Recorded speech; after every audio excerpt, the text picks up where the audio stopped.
Mernda, Australia. Oh. This is Mernda right here, and this is the right place because the victim worked here in South Morang. I will tell you that I could not find the actual address, but we do have a photo of the house, so we're just going to kind of see what this looks like. Yeah, one of these houses here. Pretty nice. Give way. That's a sign. Does that mean yield? I guess so, right? Yes. I mean, it's the same sign. Yeah. Shape. So this is Mernda. All right. Trying to remember a headline that we did in Mernda. Was this a headline story? Okay. Well, yes, it is. It's a headline that I found yesterday and posted, but... Which we haven't talked about yet. No, because we're doing the story. All right. November 16th, 2020. This is 3:48 in the morning. This house, mother and daughter are sleeping quietly. All of a sudden, the mother wakes up because there is a crashing sound.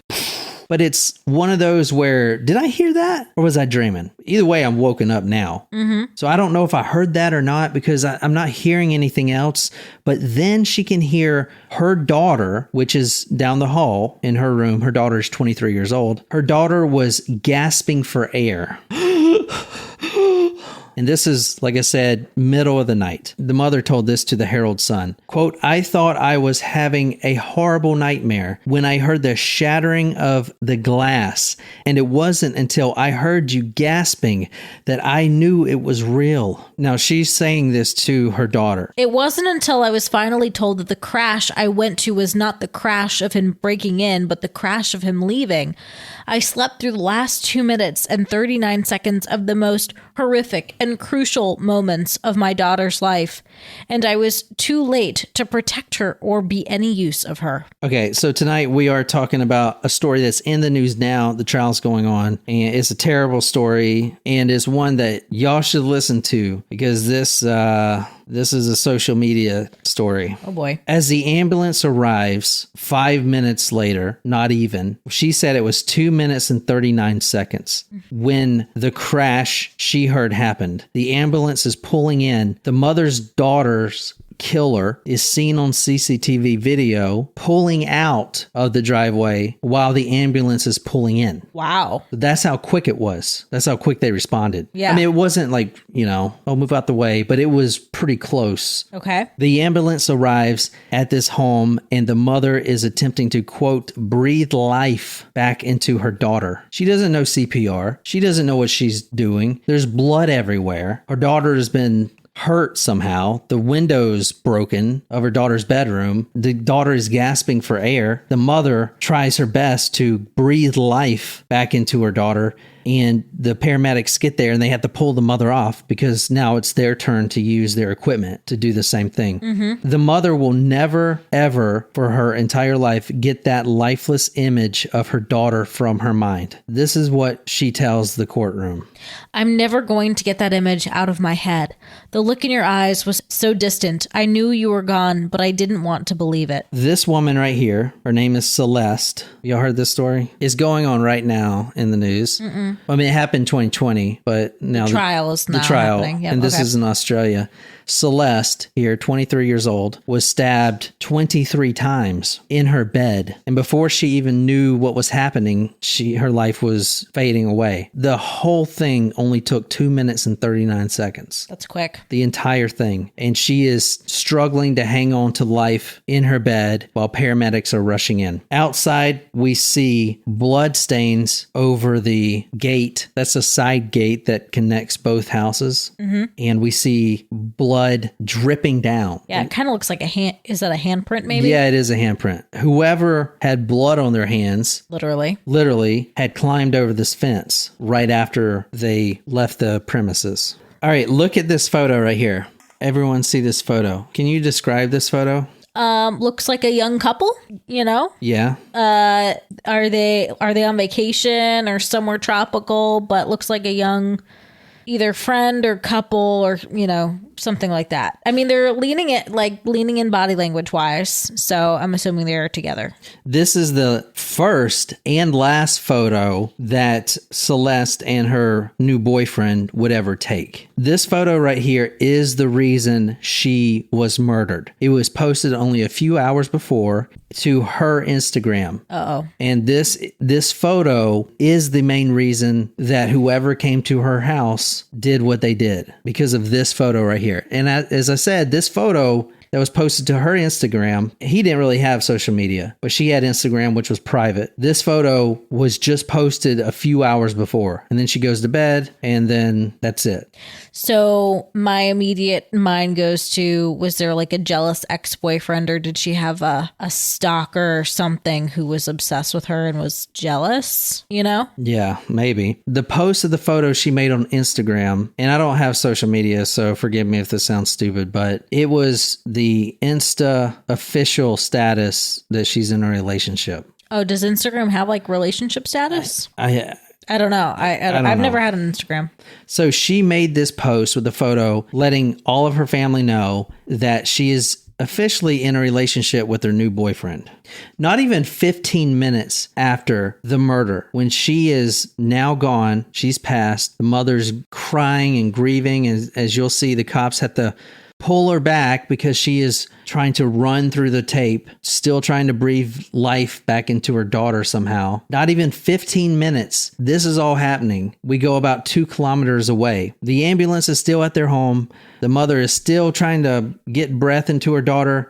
And at 4:10, we're now at the local Mernda police station. A car, a 2017 Peugeot Black, speeds into the police parking lot and collides with another parked vehicle. This is at 4:10 a.m. Okay. A man gets out and he starts yelling at the police, quote, "She's dead. She's dead. Go have a look." This man says he's the one that did it. "I killed her. I used a hammer to break into her bedroom window. I used a kitchen knife to kill her." Wait, he said he's the one that did it, as in referring to himself? Mm-hmm. Okay. He's turning himself in. "I stabbed her." They'll see the autopsy will show that she was stabbed 23 times. He left the murder weapon in the room. The total time of this murder was 2 minutes and 39 seconds. At the police station, quote, "She's dead. She's dead. Go have a look. This is your fault." That's what he says. He talks about how he escaped through the window, hopping the side fence and leaving blood on the fence. At that point, he's actually taken to the hospital for surgery because he has deep hand lacerations. This is the guy right here that supposedly did it. What can you describe this guy? He looks a little bit older, maybe, than the girl who's 23. I mean, he's a very skinny, white, maybe, kind of hard to tell. Dark hair, glasses. You know who he looks like? And I'm not trying to be like funny or anything, but the whole time I was doing this story, it was driving me nuts, man. I was like, who was this guy remind me of? And it finally came to me, and it was this photo here. That photo was like on my mind, like, who is this guy remind me of? Finally, it came to me, and he reminds me of this guy. Joey Greco. Yeah, right? I mean, do they not look kind of the same? Can you go back? Right? Yeah, I do see it. I definitely see it. Right? I'm not trying to be funny or anything, but it was literally eating my mind for hours when I was doing this. I was like, what the fuck? And finally it was like, okay, I know who he looks like now. Yeah, I agree with you. I think that's spot on. Yeah. Like, I mean, that's maybe a older aged photo of Joey Greco, but I agree from like season 1. Yeah. That looks to me exactly like Joey Greco. Yeah, right there. I see it. I definitely see it. From season 1, I don't know if there's a better photo. But yeah, like maybe like this, kind of. I don't know. Yeah, I totally see that. Yeah. Man, we used to be obsessed with that fucking show. Yeah, we used to watch that all shit the was rotting our brain, dude. Yeah, well, this was awful. Trash. Garbage. No shit. Trash but yeah, I would say that is spot on. Anyway, okay, so that was that's the person who just turned himself in, basically. Yeah, the supposed killer. We don't know if, and he makes a statement. He killed her. Yeah, he's referring to himself in the third person, or he didn't say his own name, but he's like he killed him, but he's like talking about himself. Yeah, exactly. Weird. Okay, but then he also says I did. Yeah, he switches back and forth. He just said I just killed this woman. I just want to make sure I'm getting that right. Yeah. So this here is Celeste Manno. Celeste, you can probably know how to spell that. And then Manno, Manno. This is her here. Her younger brother is here on the left side of her. She is the only daughter of 2 brothers. This is the younger brother here, Alessandro, and the older brother is Jaden, and she's in the middle. She is 23 years old. Actually, in 6 days, she would have been 24 years old. So very young. The man that I showed you earlier, the supposed killer at the time, was 35 years old. Okay, he was older. He didn't look that old, maybe, but okay. What up, Oregonian? Oh, what's up, man? So let's talk about Celeste a little bit. Who is this, and how did this happen?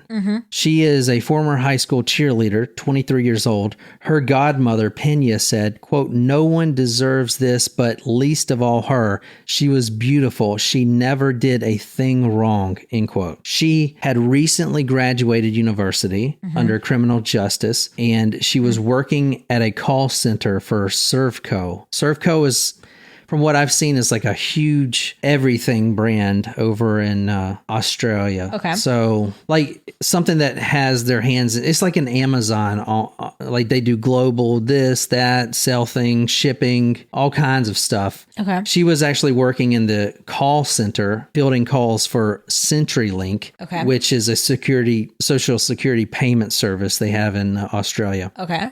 Can you read what this tweet here from Maddie Johnston, or this might be Instagram. This is about Celeste. Fly high, beautiful girl, the most loving, generous, and kind-hearted friend to everyone around her. Celeste Manno, you will be missed. I will forever cherish the memories that we made and for the friendship that we gained. This world can be cruel, and you did not deserve this at all. Love you, girl. Rest in peace. One heartbroken friend said online, quote, "Celeste Manno was the most kind, brightest, down-to-earth person who I was lucky to call a friend. She always knew how to light up a room with her bubbly, sweet nature. She was an absolute angel who didn't deserve a tragic ending like this. The world has truly lost a ray of sunshine today." All right. As I said, she studied criminology at university. She's a recent graduate. Her brother Jaden said that she was, quote, "the most bright, lively, and the most intelligent one of all of us, and the best of all of us." Her younger brother, Alessandro, said, quote, "She was beautiful. She was my best friend, and no one else in this world knows me like she did. We were joined since kids. I've never had a bond like that ever, and I won't ever again." Oh, that's heartbreaking. Can you read the next one? This is what the mother says. So this is going on right now. The trial's going on right now. So the mother is hard to watch the mother because she truly lost her best friend that night. And she's going through all kinds of ranges of emotion. That'd be hard to keep your emotions in check over something like that. So. But she lost her best friend, you can tell. So like watching her, I'm not going to put y'all through that, but watching her is like the most heartbreaking thing.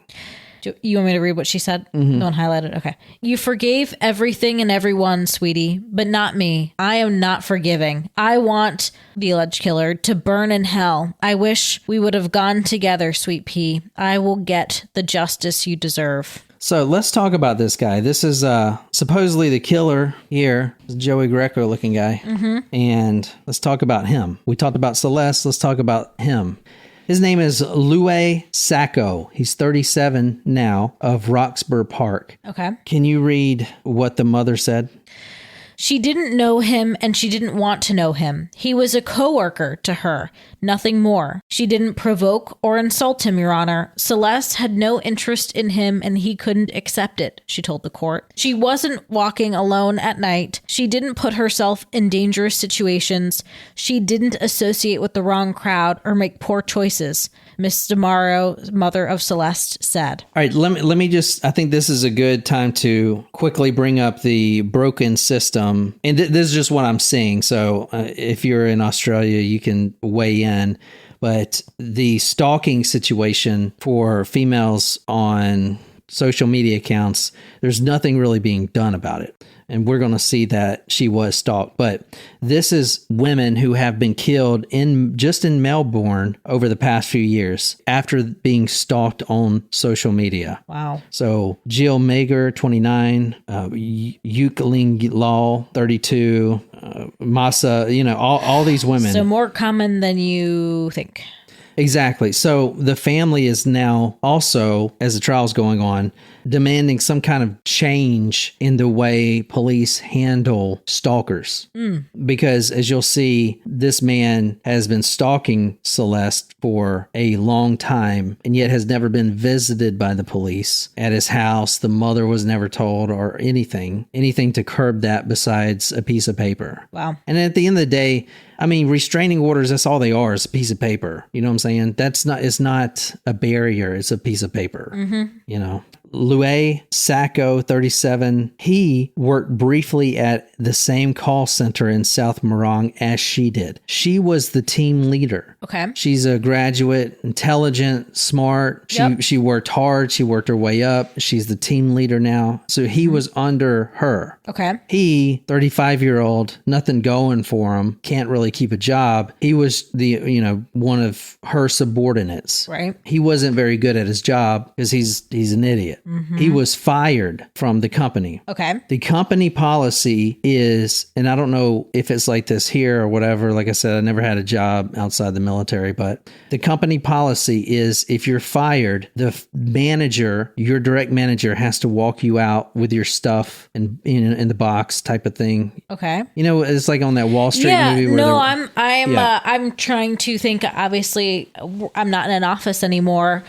I wouldn't walk someone out to their car necessarily, but I would be, and it wouldn't be the manager, actually, it would be the HR person who would make sure they boxed up their things. Actually, we would just say, whatever you need to get yourself home, purse, keys, jacket, whatever, and then we would box up the rest of their things and make sure that they left out the lobby. Like, I wouldn't necessarily walk them to their car, but I would walk them to the lobby and make sure that they exited and make sure, and we'd have like security guard, you know, if we needed to, was there. Yeah. Okay. So this is how this exchange goes down. This is how the interactions start. As you're going to see, this is a stalker, and he has stalked her on social media. He was working under her at the call center. He gets fired. She has to walk him out, and she feels bad that he got fired, and she is trying to put on her best face, or put on her best, showing him that it's going to be okay type of thing. And I don't know how he took it, but can you read this from the Daily Mail? From the Daily Mail, Miss Manno had shown kindness to Sacco on his final day, walking him to his car and wishing him well, before he unexpectedly kissed her on the cheek. He kisses her on the cheek, and that was unexpected to her. She's like, whoa, what? Okay, she's just going to forget about it because this guy's gone, right? Okay, good luck. Good luck. I hope you find a new job. Good luck. Forget about it. Whatever. Oh man, if someone had leaned forward though towards me, I would have immediately backed away. Oh yeah. I mean, but if you didn't expect it, I think she was just young. Like she shouldn't have been by herself doing that. Oh no, she should not have been by herself. She should not have been by herself. Because at 23, I would not have known what to do. But today, if that happened to me, I'd be like, "Whoa, get out! Nope." No, thanks for playing. Just go straight for the nads, man. If you're a woman and you're ever in trouble, if you can reach them nads, go for them. Kick them, punch them, pull them, squeeze them, cut them, whatever you can do. If you can reach those little dangling berries, man, freaking take those things, because that takes a man down. I don't care how big you are. Those little old nuggets will take that man down. I swear to God. And that is like sincerely telling you, if you're ever in a situation, if someone's got you in a bear hug, try to reach under your leg, grab them fucking nuts and squeeze them as hard as you can until they pop. I'm serious. They will not freaking get up. They will be on the ground, and you'll have plenty of chances to run away. There's no guy in the world that can withstand that. Ain't that right, Oregonian? He knows. I mean, every guy is... This is self-defense with John. I'm serious, man. 100%, dude. They teach you that shit in the Krav Maga, too. Do they? Yeah, if you're a woman. Yeah, go straight for them. But interesting. Yeah, I took like 2 classes, and that's it. So he unexpectedly kisses her on the cheek. She's freaked out, but she's like, okay, at least this guy's gone. And then over the next few months, he starts, quote... So not immediate. Interesting. Yeah, he starts, quote, peppering her with creepy, lewd, and menacing messages via Instagram. She would block him at first, and then what? He's just like, okay, I guess she's not interested. New account. Hundreds of new accounts. Hundreds over the months. Hundreds of new accounts. Oh boy. This guy became obsessed. She had to change her phone number, quote, almost weekly. Now this is months. Jesus. He was fired not even a year before her murder. And so this is all leading up to it. It began in January with, quote, vulgar and disgusting messages on Instagram. Can you read from Celeste's brother, Jaden? We filed restraining orders and it took a big process. At first, she'd be nice to him and say, look, thank you, but not interested. Then he kept getting obsessive and obsessive. So eventually she had to block him. And this is not fault of Celeste. No. But she's even getting these messages and trying to diffuse the situation with her kindness. You know what I'm saying? Sure. She's not trying to be a jerk. You know, she's trying to like let him down slowly and just say like, appreciate it, but no. It got so bad really quickly that they had filed a restraining order and he had already been charged with breaching one of those restraining orders. But the cops never really intervened because that's not the policy over there. And that's why they're kind of pushing for change. And stuff like that. Interesting. Okay. This is telling. A week after he was fired, 1 week after she walked him to his car and he kisses her. So this is how quick it goes. A week after he was fired, Celeste goes to her direct supervisor and says, quote, he's really going to kill me. That should have ended it right there. Now, I'm not, hindsight's 2020, but hopefully the family can push this new law into action where when the company hears something like that, police intervention is a requirement. They should visit this guy. They should put him in prison for a little bit. You know, if he keeps doing it, then put him in there longer. They should be monitoring and stuff. You know, this is all hindsight, but this is I just showed you all those women that this happened to before, and it happened to them. Nothing's changed. And now it happened to another one, Celeste. So Jesus, this is scary. Yeah. And this is not just in Australia. This is everywhere. You know what I'm saying? This happens. Just, dude. And her account, from what I'm seeing, her Instagram account was private. So, but she had thousands of followers. So I guess making an account to trick her or whatever to get into her friends list, I don't know. Because he saw that photo, the one I showed you, and that's what triggered him to do this. Wow. He had sent her 140 unsolicited messages, many sexually explicit, in the months before her murder. He also sent her a 3-page letter pleading for her to drop the restraining charges. Wow. Okay. She then filed an intervention order. And then this is what the mother said. The mother, as you'll see, is taking all this blame on herself. She couldn't save her daughter that night. She was supposed to be the protector. And none of that's true. But in the mother's mind, still, it's the mother's fault. And it's not, but that's what the mother's going through. And that's why it's heartbreaking. But can you read this from their mother? Oh gosh, go to HR. We're not all that bad. Go to HR. Yeah, if you want to get sure. canned. I'm just kidding. Hey. We actually thought it was over. We thought he'd learned his lesson, Miss Tomorrow said. It provided a false sense of security, and that proved to be our downfall. Here's some of the messages. This is from Lua to Celeste, unsolicited. Quote, I'm sorry, but I can't stop thinking about you. I have never felt like this about anybody in my entire life. It's bordering along a OCD. I'm totally infatuated with you, captivated and fascinated by you. You are all I think about. After leaving you, my productivity, he says after leaving you. So he was a good call out on his choice of words. Yeah. He was only working at that center for not even that long, a couple months max, and he was fired. She never gave him any indication that she was interested. No, because she was his supervisor. Exactly. And he's older. He's 35 years old, and so she, you know what I'm saying? Never even thought about this. And now he said, quote, after leaving you. What do you mean leaving you? You got fired. Yeah. So this one line shows you the obsessive stalker that this guy is, right? It says, quote, after leaving you, my productivity and my personal life in my new job has become impacted. Now, I want to say that he never got a new job after getting fired. He was still living at Mama's house, unemployed. So this obsession with you, which is a crush, is an addictive and destructive feeling that is interfering with my ability to concentrate, deal with others, and go about my daily routine. Jesus. I'm so infuriated with you that it's now become unhealthy. I know my words don't help. I'm sorry for coming on strong, Celeste. I'm just another rival for your affection. I'm truly sorry for making you feel uncomfortable. I really just wanted to speak with you, and I honestly thought you were ignoring me. My impression of you has changed. You are no different to the majority. You are no different to the majority of women. I'll remember you and this lesson for all life, and I will devote every ounce of energy I have to climbing up and proving to the world that I'm somebody. This is my promise to you and my final contact with you, which was not. He writes more.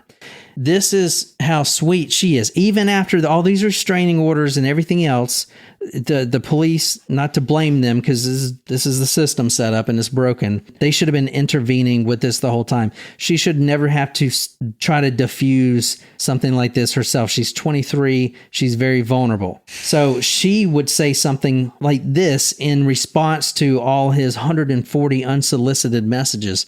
If you want to read this one. Hi, Lue. Those are really sweet words, and I appreciate you saying all of that to me. I'm a bit surprised to read this all as it is new to me. As much as I appreciate this, I only feel a professional way towards you, and I wish you all of the best in your new job and journey. So very, very kind and professional. Mm-hmm. And agree, Shram, you make a great point. People rarely talk to HR as it is. So if someone drops something like that, it needs to be taken seriously because it clearly is. Yeah, and HR, they're not gonna out your name and stuff. You have to complain against someone, right?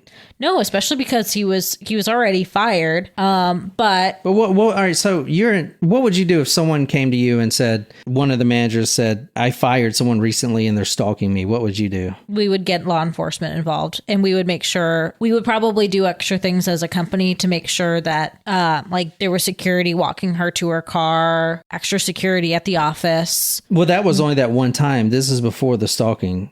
I know, but like those are things that if we knew that sort of thing was going on, we would maybe even... Oh, yeah, when she's at work walking. After, yeah. Because he might be there. Yeah.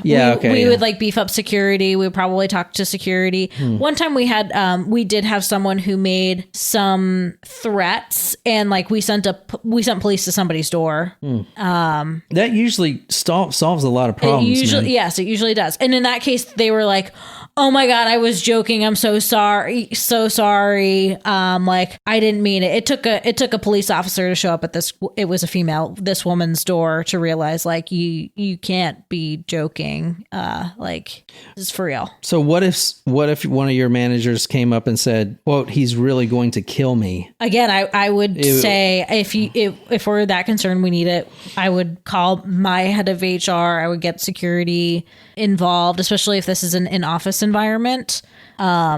It's bigger than just like, it's bigger than the company type of a situation. Yeah. There's only so much that the company can do since they already fired the person, right? But still, we want to make sure that the current employee, feels protected, and that if anything happens on company property, like I would be checking in with this person often to see how she's doing. You know, we don't know now, but I mean, her family, this will come out in the trial as it's currently happening, but the family will most likely say that she was probably scared walking to her car, sleeping at night. I'm not saying the company did anything wrong necessarily, other than maybe they should have been made aware of the situation. All right, can you read the next one? This is just reiterating one of his texts. This obsession with you is addictive and destructive feeling, interfering with my ability to concentrate, deal with others, and go about my daily routine, he said in one of about 140 unwanted messages. Let's talk about Lue's family and, what they think of all this. They condemn it, obviously, like any family would. They said that he was a, quote, loner and an introvert who spent most of his time in his bedroom, not speaking to anyone. So he's still living with mom, dad, and he just is confined to his bedroom making Instagram accounts. That's all he's doing. He doesn't have a job or anything. And there's nothing wrong with living. If you're, thank you, Wolfie. If you're 35, 40, there's nothing wrong with living with your mama. Like, my uncle lived there until he was like over 40, But he was also like, he's also a computer engineer. So he's, he probably saved up $1 million before he moved out. Yeah. You know, I mean, Yeah, but that, well, he wasn't like actively stalking somebody. He was, actually working. yeah, he worked on the farm, and it was just easier to stay with, Yeah, it's not bad to be living at home. I didn't want to come off and say Yeah. because some of the news were like, oh, there's 35-year-olds living at home. I mean, there's definitely a little bit of that connotation, but So he was living at home. He wasn't getting a job. He was making all these Instagram accounts, and he was not even talking to his family downstairs. the mother of Louis said, "I wish I was killed instead, not a young woman on the cusp of her life." Oh, thank you for the hearts. Is that you, Oregonian, giving me all those hearts? Must be. Thank you for whoever's doing that. I don't know what it does besides just make us feel good. Yeah. Feels great. Yeah, it is kind of cool, man. I think you can change it too. I think there's other ones. I don't know. All right, let's talk a little bit about this dude, right? Here's what we know so far. And like I said, this is all currently developing. He has a younger brother, this guy right here. And this guy, his younger brother, was sentenced to 6 years for killing a man at a nightclub. So that doesn't look good at all. No, it does not. This is very important. Louis had no mental health issues whatsoever. Never documented for anything. He was not taking medications. This was his first time in custody. However, because you're going to see this guy is not only a terrible person for what he did, but he's still a terrible person. However, despite no mental health issues, he obtained a second opinion recently that deemed him, quote, mentally unfit to stand trial. Now, that is an opinion. That isn't concrete. In fact, the trial's going on right now. And is he standing trial? So I guess so. Yeah, he's standing trial. So it did not hold up at all. He pleaded not guilty when he was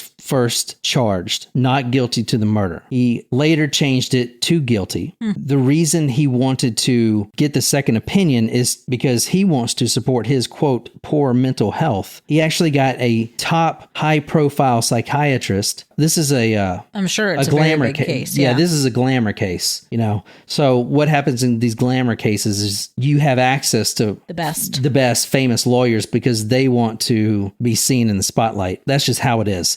And not only lawyers, but also experts that you can get to write you a 30-page document, basically. A high-profile forensic psychiatrist, Dr. Andrew Carroll, wrote a 30-page report.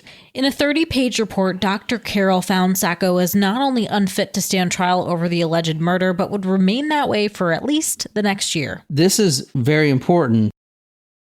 This psychiatrist is claiming that Sacco had a, quote, complicated situation. This report is complicated. This report isn't public, but it is important because stuff like this could get him released. Not like, okay, you're innocent, but he could potentially go to a mental health facility based on this high-profile, famous psychiatrist. And if this psychiatrist says, yeah, he needs to be treated for mental health issues, he could be treated and then released back into society, quote, in secret, which is what I don't know how they do it in Australia. They do it over here in secret, but the news stations pick it up. The family goes to the news stations and then it's like, oh, they're releasing this shithead who fucking did all this, and then it becomes a big thing. I don't know how it is in Australia, but they don't publicize that they're going to release him. He could actually get that done. We don't know. I mean, the trial's still going on. Like I said, at first, he pleaded not guilty to the murder, and he refused to attend his first court hearing. His mother called it a, quote, cowardly act. Then he started refusing to take his pills after, he went to the psychiatrist and got all these disorders, which were not made public yet. He's refusing to take his pills because he says he's fearing the guards are trying to poison him. Eventually, he changes his plea to guilty to one charge of murder. He then dumps his lawyers, which were also high-profile lawyers who helped acquit some big killer that I haven't done, some serial killer. Kind of literally a Johnny Cochran situation, right? He dumps those lawyers, and now he's representing himself currently. He's currently in trial representing himself. In he's fact, really going whole hog on he's not mentally fit, isn't he? And honestly, probably right now he's talking because what is it? Australia? It's 12 hours later or some shit. So the trial's going on right this second, right? So he is now representing himself. And the reason why, and he's trying to get the whole case thrown out, is because you remember when I said there was 23 stab wounds? Mm-hmm. Can you read one of his issues? The issue I'm raising is the allegation that I inflicted 23 wounds when I know and believe I only inflicted 2 wounds. And 21 others were a result of glass-inflicted injuries. So that's not true. I feel like he's just... Do you think he's acting with this whole thing of he's doing all this to make it seem like he really is mentally unfit? I don't know. I mean, there's no video of the inside the courtroom, so it's only stuff that I'm reading. And I don't know if Australia allows news media in there because it seems like there's scant material. But anyway... So he's saying, I only stabbed Celeste twice. The other ones were a result of glass shattering. Well, the forensic pathologist who he has cross-examined said, no, that's not correct. Those other stab wounds, a lot of them are defensive wounds, when she's trying to not get you to stab her to death. So he has not only contested the number of stab wounds that he has inflicted on Celeste, which is also a horrible thing. This is another reason that makes him a horrible person, because the autopsy's there. She was stabbed 23 times. Everyone knows that. Move on. But hold on. No, let's bring it back up. Let's have the mother and the brother, the 2 brothers. Let's have them sit here, the grandmother, the godmother, and let's go through this step by step, bringing in all the details, because that's what happens when you contest something like this. Let's bring the forensic pathologist, and I'm going to cross-examine him. So this guy is now cross-examining this doctor currently in trial. In doing so, the family has to relive the moment day and day and day and day and day. And honestly, I don't know this for a fact, but I've been doing this for quite a while. He's probably reliving it too in a way that makes him however it gets him off. They like to relive the crime. You know what I'm saying? The family has been so disgusted that many of them have walked out of the courtroom. Also, he is arguing currently that he didn't run to his car, like the police report said. He, quote, walked briskly. Like any of this shit matters. It doesn't. But he just wants to torture. It seems like torture the family. Forensic pathologist Dr. Bedford said some of Miss Manno's arm injuries appeared to be defensive wounds, suggesting that Miss Manno had tried to fend off her attacker. In unusual scenes, Sacco conducted his own cross-examination of Dr. Bedford, questioning him about the conclusions in his autopsy report. Sacco argued most of the injuries suffered by Miss Manno were caused by shards of glass on the floor, not the knife he was carrying.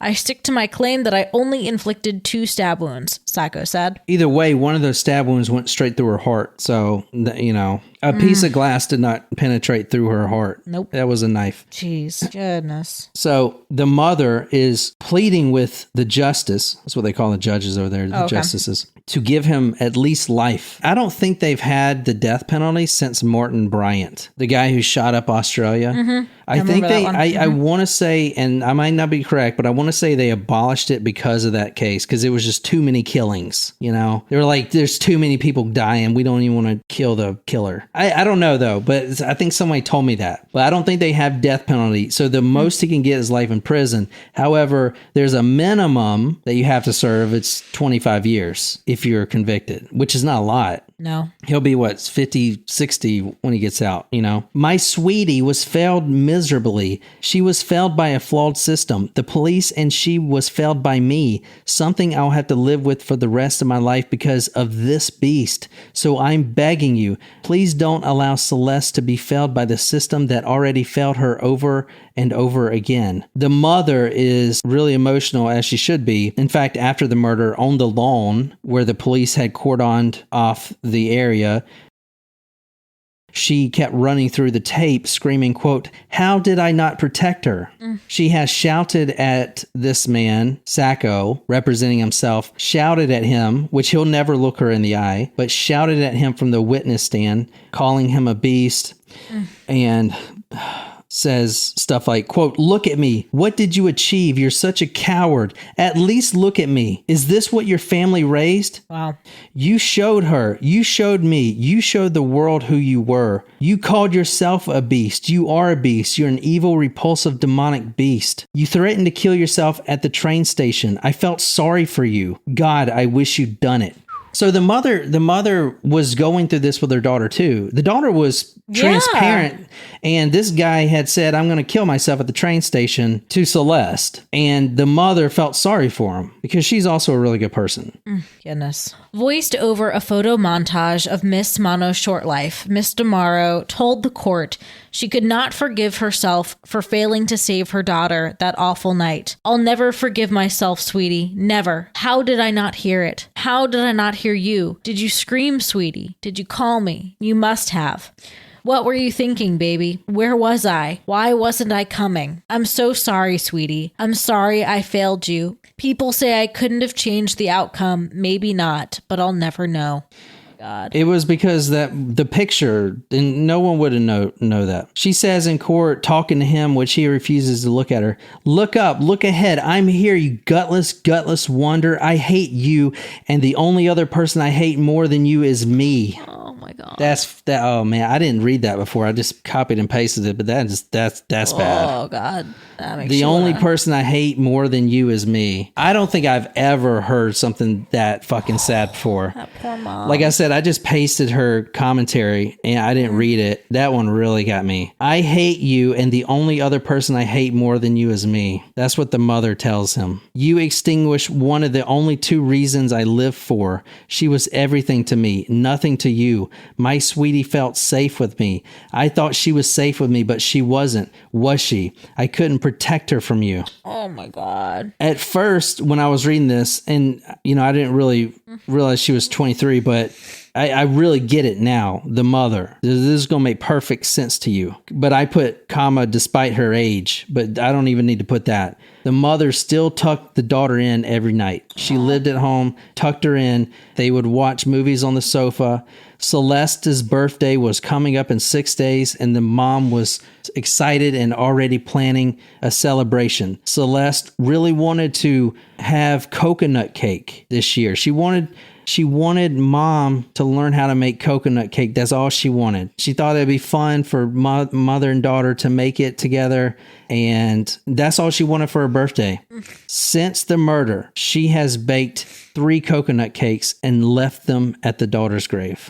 Oh my God, this is rip your heart out right here. Desiree says, "Honestly, as a mother, you don't know how much I worry for my daughter and son as well. I can't imagine, honestly. I mean, I know John and I joke like we can handle kids and all that stuff, but I also can't imagine, I really can't imagine, one, raising a kid is not easy nowadays.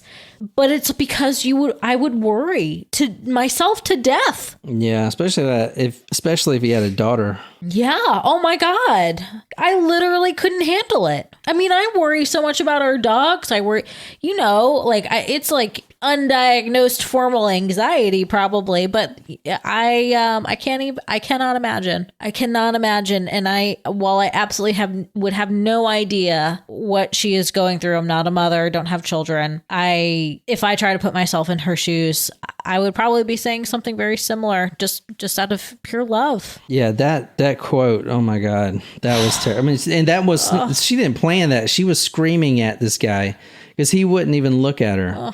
Oh my God. And he's got the gall to cross-examine and say I only stabbed her twice. Not that makes it any better. Cross-examine not only him but the mother, because the mother was there at the night. I mean, just dragging the family through complete hell the whole time, and all they've done is try to help him, show sympathy for him. She never said, "You know what, fuck off, stop contacting me." She never said that. She only went to the police because she was scared. you know? And then he writes her a 3-page letter pleading with her not to go to the police. The fact that you're writing a 3-page letter should tell you why you have a fucking restraining order on you, dude. Yep. You know what I'm saying? And quote, when you left me, or what was it? Yeah. When you left me. When you left me, she was never with you, you piece of shit. You know what I'm saying? So if you want to look up some heartbreaking stuff, look up the mother, man. I mean, the whole family's going through it. Don't get me wrong. But I'm saying the mother's really taking it hard. Yeah, she's taking all the brunt. I mean, but this happened 2020, November. So 2021, basically, right before 2021, right for the new year. So that was, what, 3 years ago? She made the 3 coconut cakes for her birthdays since that's how many birthdays it's been. That makes sense. Yeah. Okay. Because it didn't say that. It just said since She's then. made one every year for her birthday. Yeah. That makes sense. As if it was in 2020. Yeah. I'm sure she'll be making one until the day she dies. Oh my God. But that is God damn. y'all wanted me to do stories during the week. That is all on the case. I went back to the first time Celeste Manno's name was mentioned in any news article, and it was the 17th of November 2020. And since then, I worked my way up through all the pages, getting every bit of information I could until right now, which shit is coming out. The latest update was like 50 minutes ago when before we started this. Thank you for your pun. Oh, well, I really hope justice is appropriately served. Shit, I fucking hope so. I really do. I showed you all the other women. Bring back the death penalty. Those other women I showed you, the exact same thing happened. The stalking, the killing, you know? And it's not like I don't want to say get off social media because, you can't. I mean, it initiated at work. You can't live your life with fear, but still, like. Well, it's definitely not inviting things, but it's a ripe opportunity, right? Like for people to get in touch with you and learn all things about you that they otherwise wouldn't have. When they recovered his computer, not only did he have photos of her, but he had also looked up the new boyfriend's name. Remember, she just went public. Just went public with this a few hours before she was murdered. So he saw that. They were on a family trip. The new boyfriend. This is the first time the public's learning about it, that they were together, Insta official or whatever. So he, within a few hours, looked up his name and got his name, which is, very scary. We're going to keep updated with the headlines. I got an RSS feed on that, so we'll be doing that every day. But thanks for listening. That's all I got for the story. That's all there is. It's still going on. All right. Well, thanks guys for listening. And I'll be on the Discord here in a little bit playing video games, but still there. And that's all I got. Let's hope that the Manno family gets the justice that they rightly deserve. And let's hope that this changes something with the system, because I showed you many women who this is happening to, and it needs to stop. So anyway, till next time, good night, you lovely, lovely people.